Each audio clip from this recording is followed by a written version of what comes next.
99 TV special డిబేట్కి స్వాగతం. నేను మూల శ్రీనివాస్. ఇక ఆసిఫాబాద్ జిల్లాలో నిన్న జరిగిన ఒక సంఘటన అయితే రాష్ట్ర వ్యాప్తంగా సంచలనంగా మారింది. కాంగ్రెస్ కంటెస్టెడ్ ఎమ్మెల్యే అభ్యర్థి అయిన శ్యామ్ నాయక్, అలాగే మరి ప్రస్తుతం ఆసిఫాబాద్ ఎమ్మెల్యేగా ఉన్న కోవాలక్ష్మి మధ్య జరిగిన ఏదైతే ఘర్షణ ఉందో అది రాష్ట్ర వ్యాప్తంగా సంచలనంగా మారింది. ఒకవైపు తెలంగాణలో కాంగ్రెస్ ప్రభుత్వం రేషన్ కార్డుల పంపిణీ ప్రక్రియ మరి శరవేగంగా పూర్తి చేసేందుకు ఆ ప్రక్రియనైతే ప్రతిష్టాత్మకంగా భావిస్తూ అక్కడున్న కాంగ్రెస్ పార్టీ ఇన్ఛార్జీలు కావచ్చు, అలాగే ఎమ్మెల్యేలను కూడా మరి బాధ్యులను చేస్తూ ఆ కార్యక్రమాల్లో పాల్గొనాల్సిందిగా కూడా ఆదేశాలు ఉన్న నేపథ్యంలో మొత్తానికి ఆ బీఆర్ఎస్ పార్టీకి సంబంధించిన కోవాలక్ష్మి ఆసిఫాబాద్ ఎమ్మెల్యే మధ్య, అలాగే ఇప్పుడు కాంగ్రెస్ పార్టీకి సంబంధించి శ్యామ్ నాయక్ ఆయన గతంలో మరి 2023లో ఎమ్మెల్యే అభ్యర్థిగా పోటీ చేశారు. సో ఆయన కంటెస్టెడ్ ఎమ్మెల్యే అభ్యర్థి.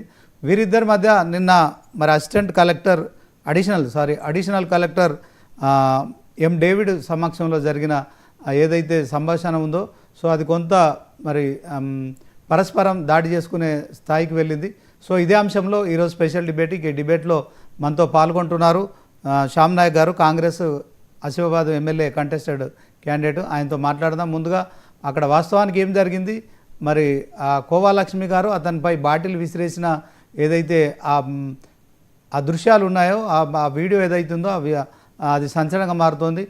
మరి ఆమెకు ఎందుకు అంత కోపం వచ్చింది, దానికి సంబంధించిన అంశంలో ఆయనతోనే మాట్లాడదాం. శ్యామ్ నాయక్ గారు, గుడ్ ఈవినింగ్ అండి. శ్యామ్ నాయక్ గారు అన్మ్యూట్ చేసుకోండి. మ్యూట్లో ఉన్నారు.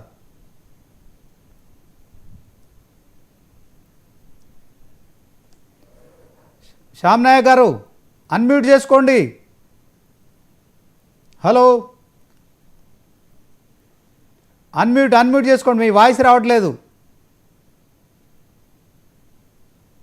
అన్మ్యూట్ చేయండి.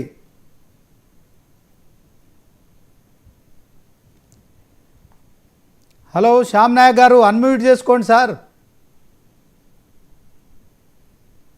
శ్యామ్ నాయక్ గారు అన్మ్యూట్ చేయండి మీ ఫోన్.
ఆయన ఏమంటున్నాడు, మొన్న కూడా ప్రతి మండలికి ఇచ్చిన తర్వాత, అధికారులు ఇచ్చిన తర్వాత ఈయన వచ్చేసి కార్డును మళ్ళీ గుంజుకొని అందరి దగ్గర ఫోటోలు తీసుకొని ఈయన చేతుల మీద ఇచ్చుకొని అధికార ప్రోగ్రాంలో ఇచ్చేసి ఆయన చేసే కార్యక్రమం ఆయన చేస్తున్నాడు. మేమెవడో కూడా పట్టించుకుంటలేము. కానీ ఈరోజు మేము మాట్లాడుతున్నాం. ఆ రోజు ఏవైతే మేనిఫెస్టోలో చెప్పారు, ఇప్పుడు అధికారులతో ఏం చెప్పిస్తున్నారు? జేసీ గారు ఏమన్నా గత ప్రభుత్వం ఇవ్వలేదు, మరి చాలా రోజుల నుంచి ఇస్తున్నారు ఇప్పుడు అని చెప్పేసి మేమన్నాం. గత ప్రభుత్వం కూడా ఇచ్చింది, ఎందుకు ఇవ్వలేదు? వాళ్ళ మేనిఫెస్టో పెట్టారు కాబట్టి, కాంగ్రెస్ మేనిఫెస్టోలో రేషన్ కార్డు కావచ్చు, పెన్షన్స్ కావచ్చు, అవి ఇస్తామన్నారు కాబట్టి మరి ఇస్తున్నారు. దాంట్లో తప్పేముంది? వాళ్ళు చెప్పినాయి కదా మాటలు, అవి హామీలు ఇచ్చినాయి కదా. మరి దాదాపు ఒక 100 హామీలు ఉన్నాయి. 100 హామీలలో మరి ఒక్క రేషన్ కార్డు ఇవ్వగానే కాదు కదా. మేము ఎవరేమంటలేము. ఇక్కడ వచ్చి రౌడీ రిజన్గా చేస్తున్నాడు వాడు. వాళ్ళు పెళ్ళాము 10 సంవత్సరాలు 2 సార్లు ఎమ్మెల్యేగా ఉన్నది బీఆర్ఎస్ పార్టీలో. ఇవాళ కేసీఆర్ గారిని ఇష్టపచ్చినట్టు తిడుతుంది. వీడు వచ్చేసి ఎక్కడంటే అక్కడ చెల్లమ్మని మా మీద పెత్తనం చేస్తున్నాడు. నువ్వెవరు అంటున్నాడు నన్ను. ఒక ఎమ్మెల్యేని పట్టుకొని నువ్వెవడు ఇక్కడ ఇవ్వడానికి అంటే మరి ఏంటిది అన్నట్టు చెప్పండి. అంటే ఈయన ఎక్కడి నుంచో వచ్చేసి దేశాలు తిరిగి మా ఆసిఫాబాద్కి వచ్చేసి ఈయన లోకల్ కూడా కాదు, నాన్ లోకల్. ఈయన వ్యక్తి ఇన్ని రోజులంతా ఎంవీఐగా ఉండి ప్రతి ఒక్క మన వెహికల్ దగ్గర మోటార్ సైకిల్ దగ్గర వాళ్ళని పీడించుకొని వాళ్ళ రక్తం తాగినోడు వీడు ఎమ్మెల్యే అవుతాడా?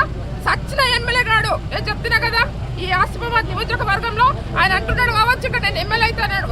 ఎవడు కూడా ఓటేసే పరిస్థితి లేడు వానికి. ఈ రోజు పెత్తనం చేస్తున్నాడు ఎక్కడంటే అక్కడ వచ్చేసి ప్రతి దాంట్లో కూడా. మొన్న రేపైనా వచ్చిండు, మేము ఏమనలేదు, మరి వాకడొచ్చిండు ఏమనలేదు. సరే పని వాడు చేసుకొని అధికారులు ఇచ్చిన తర్వాత సరే ఆయన పాలాభిషేకం చేసుకుంటాడా, బయట కార్డు ఇచ్చుకుంటాడా, బయట ఏమైనా మాట్లాడుకొని మాకు సంబంధం లేదు. ఆయన ఏమంటున్నాడు, మొన్న కూడా ప్రతి మండలికి ఇచ్చిన తర్వాత అధికారులు ఇచ్చిన తర్వాత ఈయన వచ్చేసి కార్డులు మళ్ళీ గుంజుకొని అందరి దగ్గర ఫోటోలు తీసుకొని ఈయన చేతుల మీద ఇచ్చుకొని అధికార ప్రోగ్రాంలో వచ్చేసి ఇచ్చేసి ఆయన చేసే కార్యక్రమం ఆయన చేస్తున్నాడు. మేమెవడో కూడా పట్టించుకుంటలేము. కానీ ఈరోజు మేము మాట్లాడుతున్నాం. ఆ రోజు ఏవైతే మేనిఫెస్టోలో చెప్పారు, ఇప్పుడు అధికారులతో ఏం చెప్పిస్తున్నారు? జేసీ గారు ఏమన్నా గత ప్రభుత్వం ఇవ్వలేదు.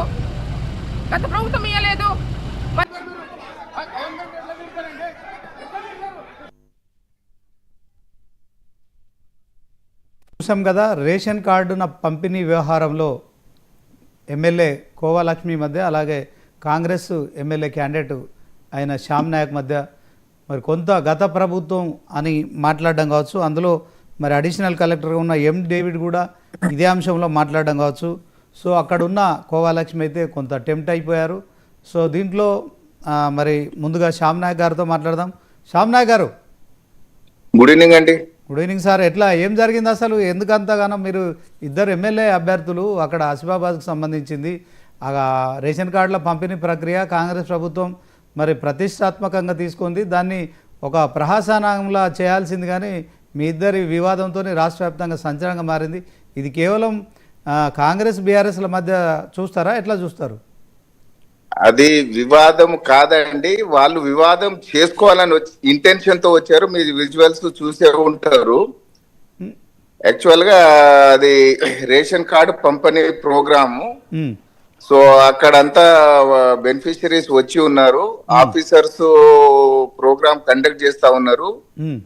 ఆఫీసర్స్ మన గతంలో దొడ్డు బియ్యం వస్తే జనాలు అమ్ముకునే వాళ్ళు ఇప్పుడు సన్న బియ్యం ఇస్తున్నారు.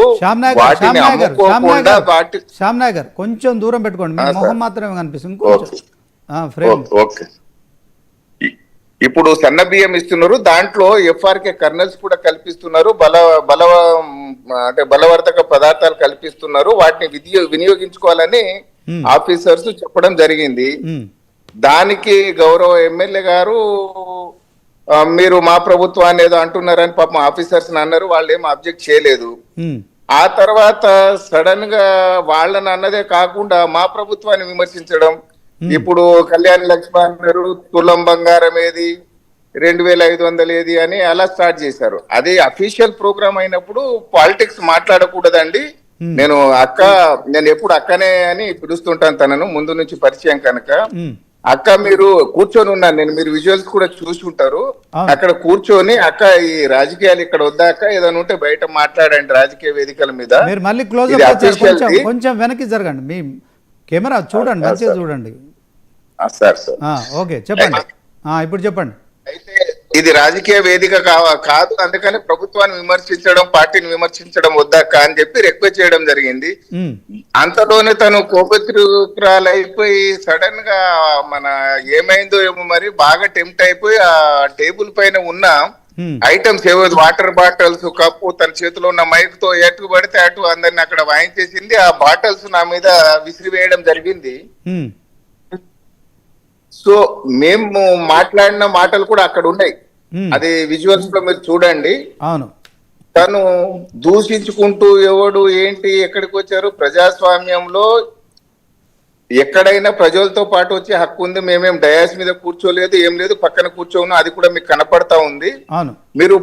మీరు ఒక ప్రజాప్రతినిధి లాగా బిహేవ్ చేయండి. మీరు ఎలక్టెడ్ రిప్రజెంటేటివ్, మీరు ఎమ్మెల్యే చేశారు, జడ్పీ చైర్మన్ చేశారు, హుందాతనము ఉండాలని చెప్పి రిక్వెస్ట్ చేయడం జరిగింది. దానికి ఆమె ఇంటెన్షన్ కనపడింది ఏంటంటే, ఇప్పుడు ఎవరైనా కోపోద్రికులు అయితే ఒక బాటలు విసురుతారు, ఏదో సడన్ గా కోపం వచ్చేసింది అయిపోయిందని.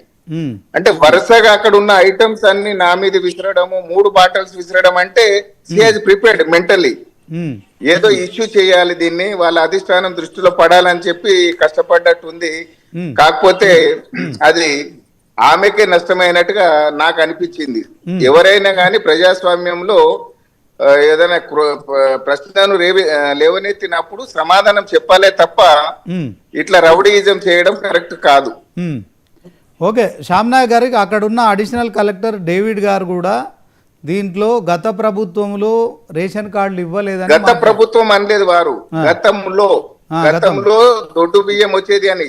ఇంతకు ముందు వారు మాట్లాడిన రికార్డింగ్స్ కూడా ఉంటే వాటిలో ఎమ్మెల్యే గారు కూడా గౌరవ ఎమ్మెల్యే గారు పార్టిసిపేట్ చేశారు. ఉమ్, అవి కూడా మీరు పరిశీలిస్తే గతంలో గత ప్రభుత్వం అని ఒక నేను కూడా ఎంప్లాయీగా ఉంటేనే ఏ ఎంప్లాయీ కూడా ఆ మాట అనరు, గతంలో అంటారు. ఉమ్.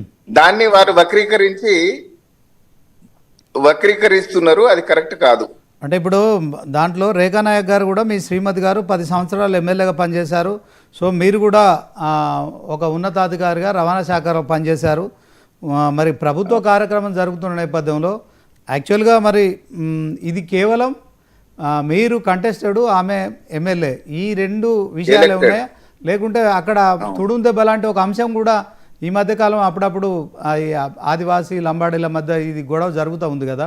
సో మీరు చెరొక వర్గానికి ప్రాతినిధ్యం వహిస్తున్నారా? మీ వర్గాల అంటే మీ ఇద్దరి మధ్య జరుగుతున్న ఈ వ్యక్తిగత దాన్ని ఇది వర్గాలకు కూడా తీసుకెళ్తున్నారా? అక్కడ ఉన్న ఆదివాసీ లంబాడ దాన్ని కూడా మలవబోతున్నారా? ఏం మెసేజ్ ఇవ్వబోతున్నారు? అట్లాంటి ఇష్యూస్ ఏం లేదండి. కొంతమంది రాజకీయ నాయకులు వాళ్ళ లబ్ధి కోసం, వాళ్ళ స్వార్థం కోసమే అవి తేవడం జరిగింది. ఆ ఇష్యూస్ ఏం లేవు. ఇక్కడ అందరు కలిసికట్టుగా ఉంటాము, అందరు సఖ్యతతో ఉంటాము. ఇప్పటి వరకు అలాంటి ఇష్యూలు ఏం రాలేదు. దాన్ని అడ్డం పెట్టుకొని రాజకీయ పబ్బం కట్టుకోవడానికి కొంతమంది ప్రయత్నిస్తుండొచ్చు, కానీ ఎవరు ఏ వర్గానికి ప్రాతినిధ్యం సపోర్ట్ చేయరు. మేమైతే అసలే చేయము. ఒక గజిటెడ్ ఆఫీసర్స్ అసోసియేషన్ ప్రెసిడెంట్ గా నేను చాలా సంవత్సరాలు చేశాను, 10 సంవత్సరాలుగా చేసినోన్ని. తర్వాత మా ట్రాన్స్పోర్ట్ డిపార్ట్మెంట్ అసోసియేషన్ లో పనిచేసిన ప్రజాస్వామ్యం అంటే ఏంటిది, విలువలు అంటే ఏంటిది, రాజ్యాంగం అంటే ఏంటిది, సభ్యత సంస్కారం కలిగిన వాళ్ళమండి. మేము అలాంటి ఎవరికి కూడా ఇల్లీగల్ యాక్టివిటీస్ ని కానీ ఇల్లీగల్ పర్సన్స్ ని కానీ ఎంటర్టైన్ చేయడం జరగదు, ఎంకరేజ్ చేయడం కూడా జరగదు. చట్టబద్ధంగా రాజ్యాంగబద్ధంగా ఏదైతే ఉంటుందో వాటిని మాత్రమే సమర్థిస్తాం. ఓకే, శ్యామ్నాయక్ గారు, ఇప్పుడు కోవాలక్ష్మి గారు మీ పైన వాటర్ బాటిల్ ఎందుకు విసిరేశారు? మీరు ఏం కామెంట్ చేశారు అది చెప్పండి. నేను ఏం కామెంట్ చేశానో మీకు విజువల్ ఆడ కనిపిస్తుంది, మీరు వినండి. నేను కూర్చొని అక్క ఇది రాజకీయ వేదిక కాదు, మీరు అధికారులను కూడా కామెంట్ చేశారు, మా పార్టీని మా ప్రభుత్వాన్ని విమర్శిస్తున్నారు, అది విమర్శించడము న్యాయం కాదు. మీరు ఏదైనా విమర్శించేది ఉంటే వేదిక బయట మీరు విమర్శించండి, ఇక్కడ మాత్రం విమర్శిస్తే బాగుండదని చెప్పి కోరడం జరిగింది. శ్యామ్నాయక్ గారు, ఇప్పుడు వాస్తవానికి ఆ తుడుం దెబ్బ లాంటి కార్యక్రమాలు జరుగుతున్న క్రమంలో ఆదివాసీలను ఎదగనీయకుండా లంబాడాలు అనగదొక్కుతున్నారు. అన్ని రాజకీయాలలో కావచ్చు, ఉద్యోగాల్లో కావచ్చు, విద్యలో కావచ్చు, కొంత మరి లంబాడాలు పూర్తిగా మాకున్న ఏవైతే రిజర్వేషన్లు ఉన్నాయో పూర్తిగా వాళ్ళే అనుభవిస్తున్నారనే ఒక ప్రచారం కూడా జరుగుతుందిగా, నిజమేనా ఇది? ఇది ఆదివాసులు అమాయకులండి, వారి వెనకాల ఉండి రెచ్చగొట్టి ఈ ఉద్యమాన్ని ముందుకు తీసుకెళ్తున్నారు తప్ప మా మధ్యన ఎలాంటి విభేదాలు లేవు. తర్వాత మా కాంగ్రెస్ వాదం ఏంటంటే జిత్నే ఆబాది ఉత్నే భాగేదారి, ఎవరు ఎంత ఉంటే వారికి అంత, మేమెంతో మాకంత వాటా అనే స్లోగన్ తో మా రాహుల్ గాంధీ గారు ముందుకెళ్తున్నారు. ఆ దిశగా మా రేవంత్ రెడ్డి గారు ఏం చేశారు మీరు చూస్తారు, 42% బీసీ రిజర్వేషన్ ఇవ్వడం జరిగింది. బీసీ రిజర్వేషన్ చట్టసభల్లో పాస్ చేసి సెంట్రల్ గవర్నమెంట్ కూడా పంపించడం జరిగింది. మేము 40 లక్షల వరకు మేము ఉంటాము, వాళ్ళు దాదాపుగా 7 లక్షల వరకు వాళ్ళు మొత్తం కలిసి. ఆదివాసీ అంటే సార్ ఇంగ్లీష్, అది హిందీ పదము. ఆదివాసీ అంటే ట్రైబ్ అన్న మీనింగ్. కాకపోతే కొంతమంది దాన్ని క్లెయిమ్ చేసి బంజారాలు కన్సిడర్ చేయకుండా వాళ్ళు ఏదో క్లెయిమ్ చేస్తున్నారు. అది ఎంతవరకు కరెక్ట్ కాదు. Tribe is tribe. మాకు ఇప్పుడు మేము ఎంతమంది ఎమ్మెల్యేలు ఉన్నామో వారు ఎంతమంది ఉన్నారో ఉమ్, మీకు తెలుసు అది. అవును. ఉమ్, మాకే షార్ట్ ఫాల్ ఉంది. రాజకీయ లబ్ధి వాళ్లే పొందుతున్నారు ఉమ్, మాకంటే ఎక్కువగా. ఉమ్, మాకే ఇంకా సరైన న్యాయం జరగట్లేదు. ఇది పబ్లిక్ కు మిస్గైడ్ చేస్తూ వక్రీకరించి రాజకీయ లబ్ధి కోసం కొంతమంది వాడుతున్నారు. ఓకే, రాజకీయంగా వాళ్ళు మిమ్మల్ని అనగదొక్కుతున్నారు అంటారు. మిగతా విషయాలలో మీరు మాత్రం ఆ రిజర్వేషన్లు ఎంజాయ్ చేస్తున్నారు. సో రాజకీయంగా వాళ్ళే ఎంజాయ్ చేయడం కాదండి, కష్టపడి చదువుకుంటున్నారు, అవకాశాలు వచ్చిన దాన్ని వాళ్ళు వాడుకుంటున్నారు. ఉమ్, అంటే నేను అది కూడా ఎవరైనా కష్టపడితే డెఫినెట్ గా రిజల్ట్ వస్తుంది. ఉమ్, ఉమ్. ఇప్పుడు ఆ అంతా దిశగా ప్రయత్నం చేస్తే తప్పకుండా సక్సెస్ అవుతారు ఎవరైనా. ఆసిఫాబాద్ లాంటి అటవీ ప్రాంతంలో ఇప్పుడు అంతా ప్రశాంతంగానే ఉందండి. అక్కడేం వర్గ పోర్లు, ఆదివాసీ లంబాడీల పంచాయతీలు ఏం లేవా? అంత బాగానే ఉందా? అస్సలు ఏమి లేదండి, ప్రశాంతంగా ఉంది. ఆదివాసీ లంబాడా అనే ఇష్యూ అసలే రైజ్ కాదు. ఉమ్. సో ఇప్పుడు అక్కడ అది కొంతమంది స్వలాభం కోసం ఏమైనా చేస్తుండొచ్చు, ఉమ్. అది వారి విఘ్నతకు వదిలేస్తాం. ఓకే, ఇప్పుడు అక్కడ రేషన్ కార్డుల పంపిణీ ప్రక్రియ కావచ్చు, కాంగ్రెస్ ప్రభుత్వం తీసుకెళ్తున్న పథకాలన్నీ అక్కడి ప్రజలకు అందుతున్నాయని, ఇక ఈ ఆదివాసులు లంబాడీలు అని తేడా లేకుండా అందరికి అందుతున్నాయా? అందరికి అందుతున్నాయి. పార్టీలు, కులాలకు, మతాలకు, ప్రాంతాలకు అతీతంగా ప్రతి వాళ్లకు చేర్చాలనేదే కాంగ్రెస్ యొక్క లక్ష్యం. ఉమ్, బడుగు బలహీన వర్గాలను పైకి అంటే డెవలప్ చేయాలన్న ఉద్దేశంతోనే ఎవరెంత ఉంటే వారికి అంత వాటా ఇయ్యాలన్న లక్ష్యంతో పోతున్నాము. పార్టీలు, విభేదాలు ఇవన్నీ పార్టీ చూడదు. ఎవరైతే ఎలిజిబుల్లో వారికి తప్పకుండా అందే విధంగా మేమందరం ప్రయత్నం చేస్తున్నాం. మా పార్టీ ప్రయత్నం చేస్తుంది. శ్యామ్నాయక్ గారు, మీరు గతంలో ఉన్నతాధికారి రవాణా శాఖలో పనిచేశారు. ఓకే, ఇప్పుడు ఎమ్మెల్యేగా పోటీ చేశారు. మరి అది ప్రభుత్వ కార్యక్రమం అయినప్పుడు మీరు అక్కడ ఎమ్మెల్యే మాత్రమే ఉండాలి. మీరు ఎందుకు వెళ్ళడం జరిగింది అక్కడికి? అది ఎమ్మెల్యే మాత్రమే ఉండేది కాదండి, ప్రజలు ఉంటారు. ఉమ్, మా ప్రజలకు నేను ప్రజల పక్షాన ప్రజల మధ్యలో కూర్చొని ఉన్నాను. విజువల్ చూస్తే మీకు తెలుస్తుంది. ఉమ్, మా ప్రజలకు ఏమైనా ఇబ్బందులు ఉంటే వారికి సజెస్ట్ చేయడానికి, సలహాలు ఇవ్వడానికి, వాళ్ళకి అందుతున్నాయా లేదా వాళ్ళకి సపోర్ట్ చేయడానికి డెఫినెట్ గా మేము వెళ్లాల్సి ఉంటుంది. ఉమ్, వారికి ఏమైనా సాధక బాధలు ఉంటే కొంతమందికి చెప్పుకోగలరు, కొంతమంది చెప్పుకోలేరు. ఉమ్. మా వల్ల ఏదన్నా వీలైతే వాళ్ళకి హెల్ప్ చేయాలన్న ఉద్దేశంతోనే వెళ్ళడం జరిగింది. ఓకే, అది జరిగిన తర్వాత మీకు సంబంధించి మీ వర్గానికి సంబంధించి కొంతమంది కూడా ఎమ్మెల్యే డౌన్ అనడం కావచ్చు, ఇదంతా ఎట్లా చూస్తారు? వాస్తవానికి ఒక ప్రోటోకాల్ ఉండాలి. ఒక ఎమ్మెల్యే నిజంగానే ప్రభుత్వ కార్యక్రమం అయినప్పుడు ప్రభుత్వ అధికారులు అందరు ఉంటారు. సో దీంట్లో కార్యకర్తలు మీరు అక్కడికి రావడం కేవలం గొడవ చేయడానికి వచ్చారా ఉద్దేశపూర్వకంగా? లేదు, వారు ఉద్దేశపూర్వకంగా వచ్చి గొడవను స్టార్ట్ చేశారు. ఉమ్, అక్కడ ఎలాంటి ఇష్యూస్, ఎలాంటి స్లోగన్స్ మా వాళ్ళు చేయలే. బయటికి వచ్చిన తర్వాత చేయడం జరిగింది. మేము సభ్యత సంస్కారం కలిగిన వాళ్ళము, ఉమ్, మేము సిస్టమ్ ను గౌరవించే వాళ్ళం. మా కార్యకర్తలు కూడా అదే విధంగా స్పందిస్తారండి. ఉమ్, ప్రోగ్రాం ముగిసిన తర్వాత అది బయటకు వచ్చినప్పుడు ఉమ్. వారు మాకు వ్యతిరేకంగా మీడియాలో అక్కడ మాట్లాడుతూ ఉంటే అది చూసి మా కార్యకర్తలు ఆ విషయాన్ని ప్రస్తావించడం జరిగింది. అంటే గత బీఆర్ఎస్ ప్రభుత్వంలో కూడా కొన్నిసార్లు ఇలాంటి ప్రోటోకాల్ వివాదాలు కూడా జరిగినాయి. సో ఇప్పుడు కూడా అదే తరహా కూడా కనిపిస్తున్నాయి. కాంగ్రెస్ పార్టీ మీరు ఆసిఫాబాద్కు సంబంధించి ఆ నియోజకవర్గానికి ఇన్ఛార్జ్ అంతే కదా ఇప్పుడు? అవునండి, సో పార్టీ తరఫున పార్టీ తరఫున ఇన్ఛార్జ్ కనుక మీరు ఆ అధికారిక కార్యక్రమాల్లో పాల్గొనడానికి మరి పార్టీ నుంచి మీకు ఏమైనా ఆదేశాలు ఉన్నాయా? ప్రభుత్వం నుంచి ఏమైనా ఆదేశాలు ఉన్నాయా? లేదు, ఆ ప్రోగ్రామ్ లో పాల్గొనాలని కాదు, ఆ బెనిఫిషరీస్ వెనకాల ఉండి వాళ్ళకి సపోర్ట్ చేయాలి. అవి అందుతున్నాయా లేదా అందరిని పక్షంలో ప్రభుత్వం దృష్టికి తీసుకెళ్లి పరిష్కరించాలని చెప్పి పార్టీ ఆదేశాలండి. ఓకే, ఇన్ఛార్జులంతా కూడా అధికారిక కార్యక్రమాల్లో ఎమ్మెల్యే లాగానే పాల్గొంటున్నారు, ఎమ్మెల్యేలను డామినేట్ చేస్తున్నారు, పూర్తిగా ప్రోటోకాల్ అనేది లేదని చెప్పి బీఆర్ఎస్ కావచ్చు అలాగే బీజేపీ రెండు పార్టీలు కూడా ఆరోపిస్తున్నాయా? దీనికి ఏం సమాధానం చెప్తారు? మా వాళ్ళు ఎక్కడ కూడా ప్రోటోకాల్ ను ఉల్లంఘించరు. 100% ప్రోటోకాల్ ను గౌరవిస్తూ ప్రజల అభివృద్ధి కోసం ప్రయాసపడే పాటుపడే పార్టీ మాది, మా కార్యకర్తలండి. సో ఈ ఘటన పట్ల మీరు విజువల్స్ చూస్తే మీకు తెలిసిపోతుంది అక్కడ ఎవరు ఉల్లంఘించింది అనేది మీకు క్లియర్ గా ఉందండి. ఓకే, మీరు అక్కడ ఆమెతో మాట్లాడుతున్నారు, వాగ్వాదం చేస్తున్నారు, ఆమె ఆవేశం పట్టలేక బాటిల్ మీ పైకి. వాగ్వాదం అసలు ముందు వాగ్వాదం లేదండి. ఆమె స్పీచ్ ఇస్తున్నది మా పార్టీని, మా పథకాలను తిడుతూ వారి ప్రభుత్వాన్ని ఆమె పొగుడుతుంటే ఆ రాజకీయాలు ఇక్కడ మాట్లాడద్దని నేను కూర్చొని సైడ్ నుంచి చెప్పాను. ఆ సమయంలో ఆమె మీరు ఏం ఎప్పుడైతే మాట్లాడుతున్నారు బాట శ్యామ్ నాయక్ గారు? విసిరబోయిందో అప్పుడు నేను లేచి నిలబడ్డాము, ఆ బాటను అడ్డుకోవడం జరిగింది. ఆ సమయంలో మీరు ఏం మాట్లాడుతున్నారు? మీరు ఏం మాట్లాడితే ఆమె కోపం వచ్చింది చెప్పగలుగుతారా? ఎస్, ఆమెను ఇదే రిక్వెస్ట్ చేశాము, అక్క ఇది ప్రభుత్వ పథకం, ప్రభుత్వ ప్రోగ్రామ్, 100% అఫీషియల్ ప్రోగ్రామ్ ఇది, ఇక్కడ పార్టీకి సంబంధించిన విషయాలు మాట్లాడకూడదని వేడుకున్నామండి మేము.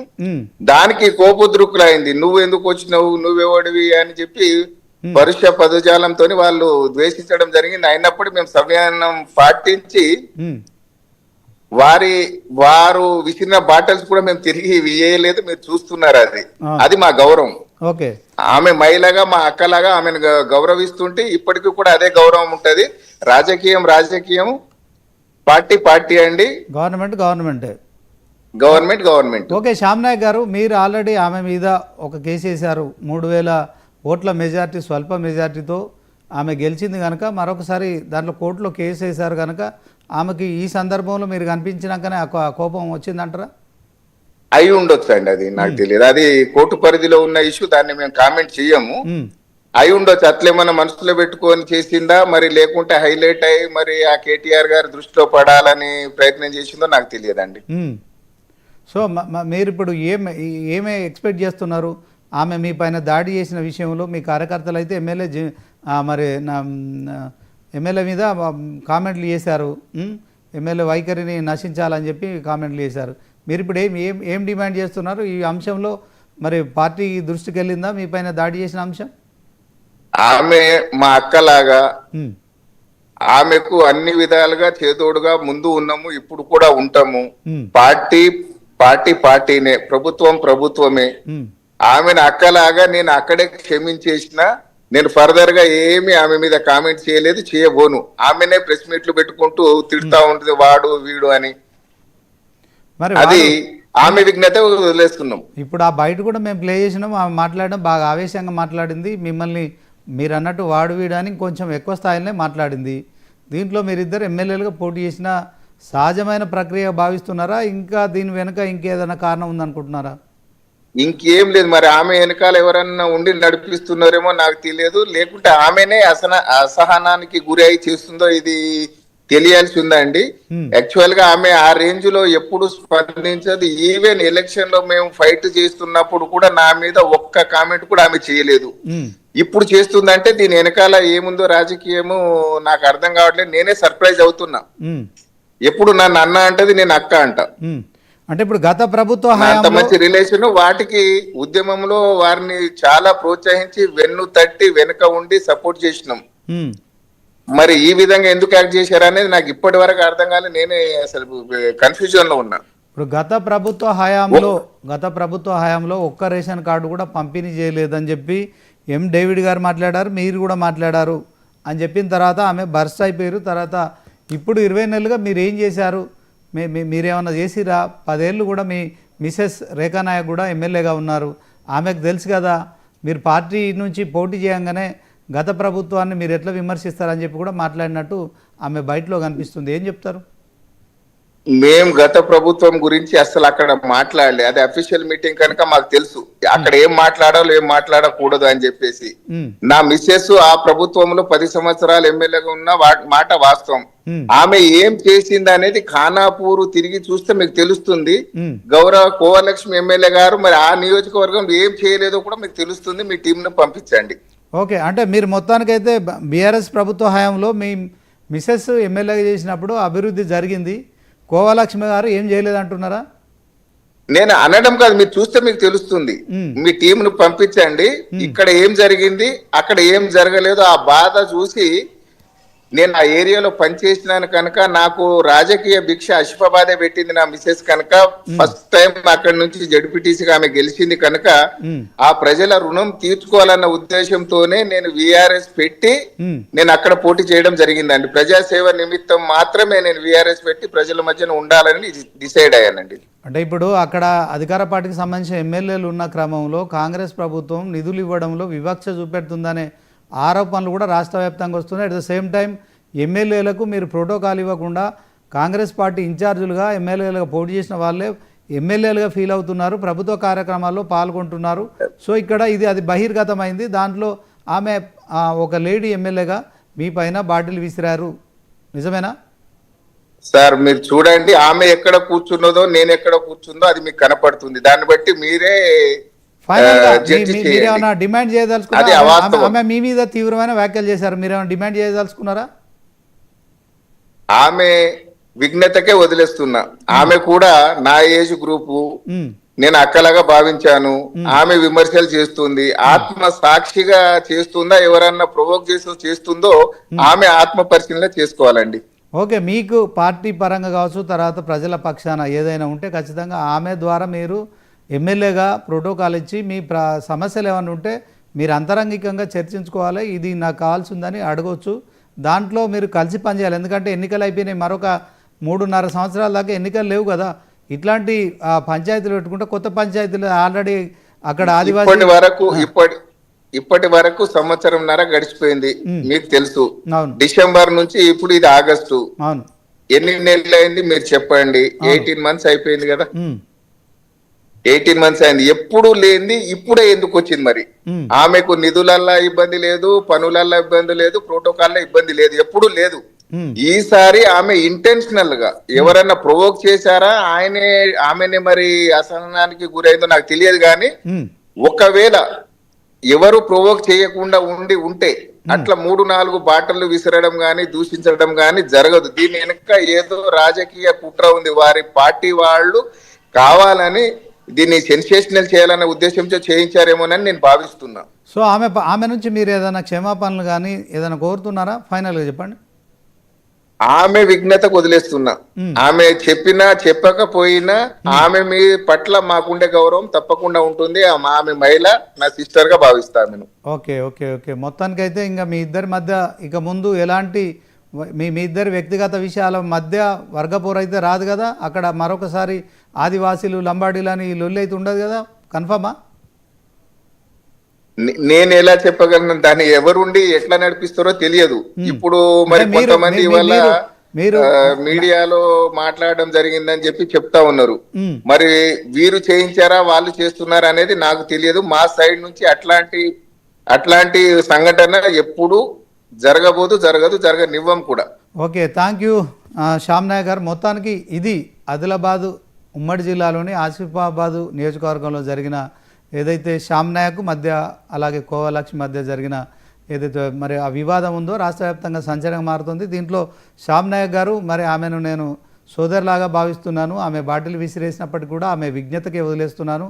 మరి కోవలక్ష్మి మాత్రం ఖచ్చితంగా అతని భార్య కూడా 10 ఏళ్ళు మరి ఎమ్మెల్యేగా పనిచేసింది, బీఆర్ఎస్ ప్రభుత్వ హయాంలో పనిచేసింది కనుక అప్పుడు రేషన్ కార్డులు ఇవ్వలేదని ఎట్లా చెప్తాడు ఇతను? సో ఇతను కూడా ఉన్నతాధికారిగా పనిచేశాడు కనుక ఇతని వ్యాఖ్యలు కరెక్ట్ కాదు. సో ఈ అంశంలో మరి ఆదివాసీ లంబాడాల మధ్య చెరొక వర్గం కనుక మరి ఆసిఫాబాద్ జిల్లాలో ఈ ఇద్దరి వ్యక్తిగత విషయాలు మరి వర్గపోరుకు దారిస్తాయా, అడవిలో ఎలాంటి పరిస్థితులు రాబోతున్నాయనేది మాత్రం మరి రానున్న రోజుల్లో కోవలక్ష్మి దీన్ని సీరియస్గా తీసుకున్నారు. శ్యామ్ నాయక్పై తీవ్ర విమర్శలు చేశారు. మరి ఆయన అయితే సంయమనం పాటించినట్టు కనిపిస్తోంది, కానీ ఇది వర్గాలకు చేరింది, ఎమ్మెల్యే డౌన్ అంటూ వాళ్ళు వ్యాఖ్యలు చేశారు. సో చూడాలి మరి ముందు ఈ సమస్య ఎక్కడికి దారి చూస్తుందా, ఇక్కడికి సమస్య పోతుందా. ఇది ఇవాల్టి స్పెషల్ డిబేట్. చూస్తూనే ఉండండి 9090.